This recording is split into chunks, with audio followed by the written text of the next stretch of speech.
Have you ever heard of a place in the world where no man is allowed to enter? It's not a joke. Deep in the heart of Georgia, there's a real village that has lived under a strange law for centuries. If a man even sets 1 foot inside, he faces a punishment unlike anything you've ever heard. Stay until the end of this video, because we're about to explore a place so mysterious. Even the Georgian government fears it. In this video, you'll discover why the women of this village decided to build a world of their own. How they live, work, farm, and govern, without a single man among them, and why the presence of any man could bring what they call a curse, or even a silent death. In the misty mountains of northern Georgia lies a hidden place called Shavigori, a small but mysterious village of about 60 women from different generations. No man lives there. The houses are old but clean, the gardens carefully tended, and every decision, from education to security, is made only by women. Shavigori is located in the Racha-Lechkumi region, high in the Caucasus Mountains.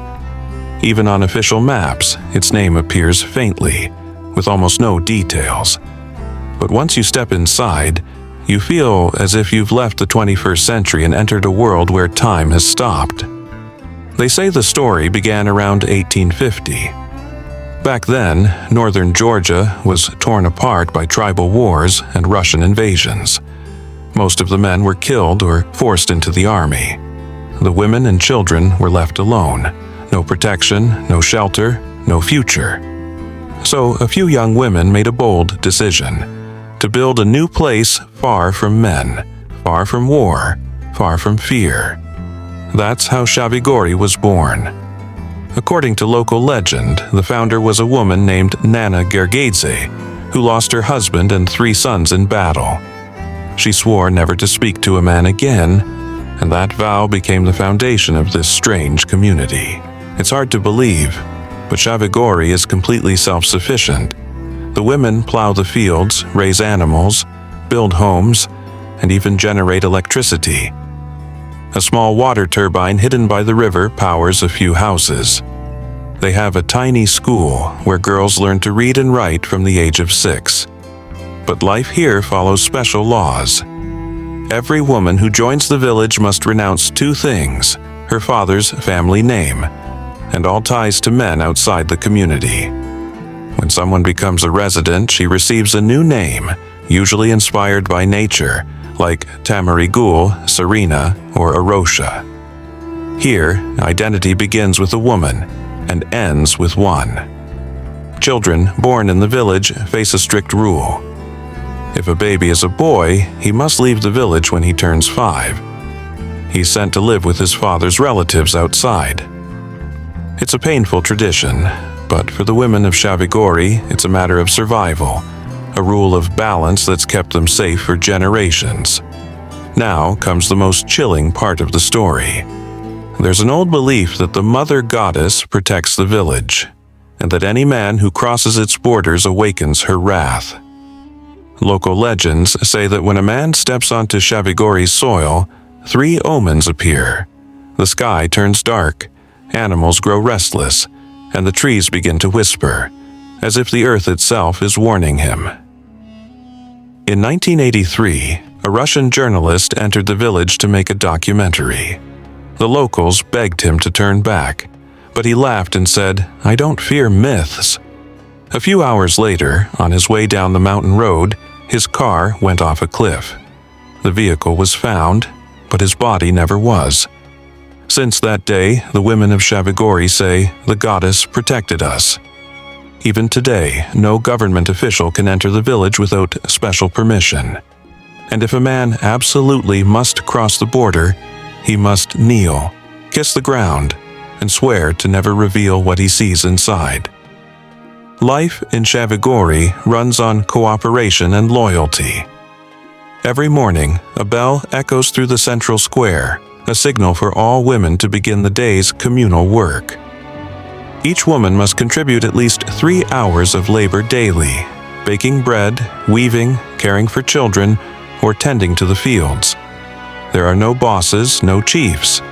Instead, decisions are made once a month beneath an ancient oak tree, the oldest and most sacred spot in the village.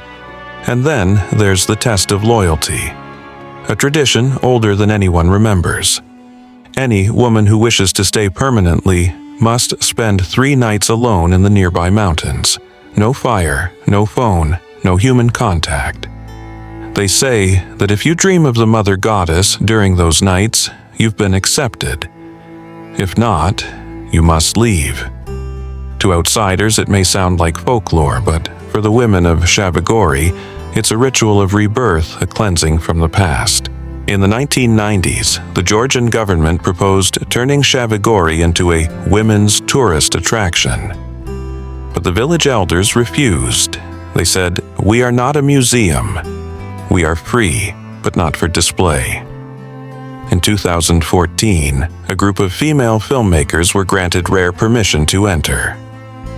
Their documentary, titled The Kingdom of Silence, was later screened in Tbilisi. In one scene, an elderly woman named Maria said, "We don't hate men, but their presence reminds us of pain. Here, we've learned to be stronger without them."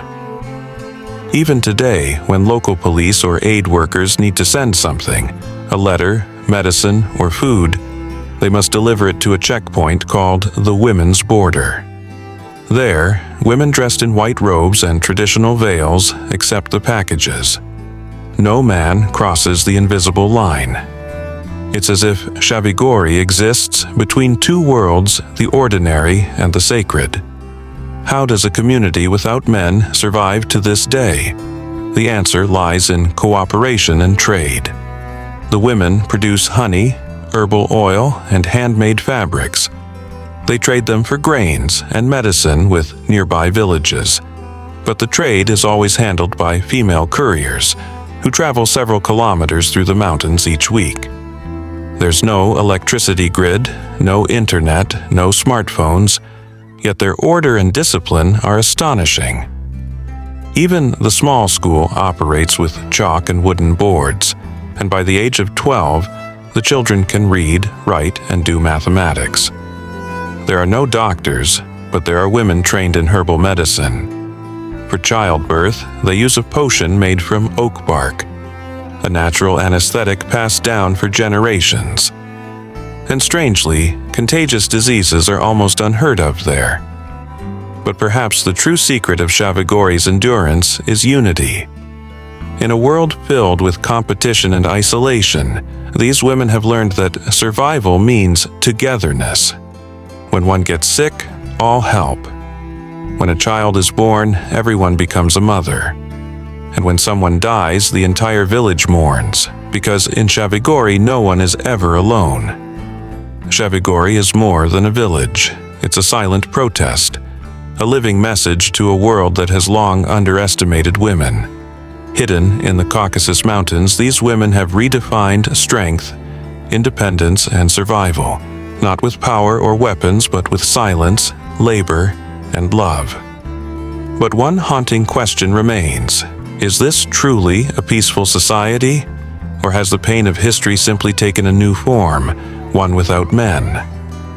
We may never know the full truth, but Shavigori reminds us that when humanity suffers enough, it can create a new world, even if that world exists in eternal silence. If you found this story fascinating, wait until you see our next video about a mysterious village in India, where every single resident shares the same dream every night. That one will blow your mind. If you'd like me to make it next, drop a 1 in the comments.